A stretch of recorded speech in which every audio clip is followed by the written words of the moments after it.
నెలలో 4వ తారీఖు వచ్చిన జీతాలు పెన్షన్లు మాత్రం ఖాతాలో పడలేదు. కొత్త సంవత్సరంలో కూడా ప్రభుత్వ ఉద్యోగులు పెన్షన్లకు నిరాశ మిగిలింది. సెక్యూరిటీ బాండ్ల వేలం ద్వారా వచ్చిన 3,000 కోట్ల రూపాయలు ఖజానాలో జమైనప్పటికీ ఉద్యోగులకు మాత్రం అందలేదు. ఈ మొత్తాన్ని వైసీపీ సర్కార్ వేరే అవసరాలకు వాడుకుందని చెబుతున్నారు. అటు పెన్షనర్లు ఇంకా పెన్షన్లు జమ కాకపోవడంతో ప్రభుత్వంపై మండిపడుతున్నారు.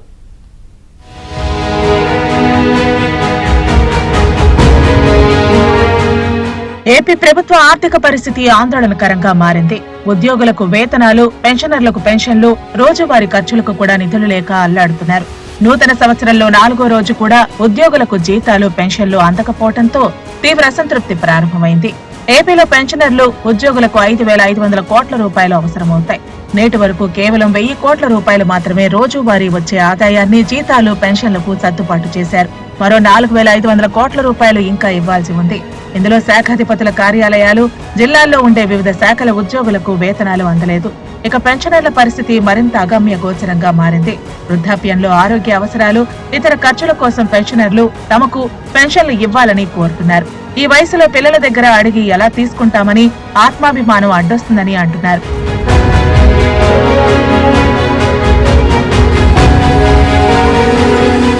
రాష్ట్ర ప్రభుత్వం గత మంగళవారం సెక్యూరిటీ బాండ్ల వేలం ద్వారా ఆర్బీఐ నుంచి 3,000 కోట్ల రూపాయలు అప్పు తెచ్చింది.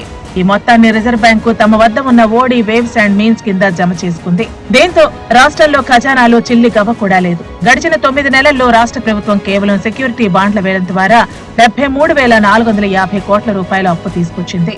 2023-24 ఆర్థిక సంవత్సరంలో కేంద్రం 60,450 కోట్ల రూపాయలు అప్పు తెచ్చుకునేందుకు అనుమతి ఇచ్చింది. ఇందులో మొదటి 9 నెలల్లో ఇచ్చిన అప్పు మొత్తం వాడేశారు. అదనంగా అప్పుకు కేంద్రం అనుమతి ఇవ్వటంతో రాష్ట్ర ప్రభుత్వం ఎడాపెడా అప్పులు చేస్తోంది. అయినప్పటికీ ఉద్యోగులకు వేతనాలు, పెన్షన్లు వేసేందుకు మాత్రం ఖజానాలో డబ్బు ఉండటం లేదు. వచ్చిన డబ్బును భద్రతా పెన్షన్లకు మళ్లించారు. ఈ నెల నుంచి పెన్షన్లను 3,000కు పెంచడంతో నెలకు 2,000 కోట్ల రూపాయలు సామాజిక భద్రత పెన్షన్ల రూపంలో వృద్ధులు, దివ్యాంగులు, వితంతువులకు ఇవ్వాల్సి వచ్చింది. ఆ మొత్తాన్ని ప్రస్తుతం సర్దుబాటు చేస్తున్నారు. దీంతో ఉద్యోగులకు వేతనాలు, పెన్షనర్లకు పెన్షన్లు అందేందుకు మరికొంత సమయం పట్టనుంది.